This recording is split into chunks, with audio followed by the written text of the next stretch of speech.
So the next thing is to add a thread to this. Here's another free tip for all of you. I will go ahead and say thread.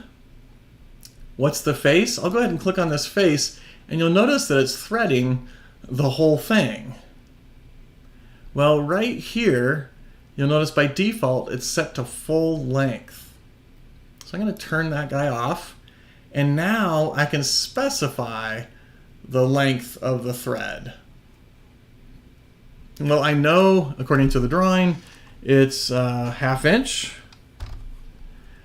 By clicking on that face, Fusion was smart enough to say, oh, it's probably you want it to be a 5/8 by 11. So you can kind of see I could do 5/8 by 12, I mean fine threads, etc. But sure enough, according to the drawing, it's a 5/8 by 11 thread. I'll say okay, and there we go.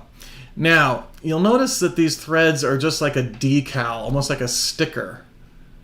I could come in here, edit that feature, and say modeled, and it'll physically model those threads for me.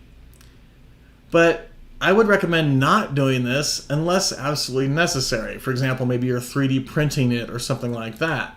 I would just leave it as a representation.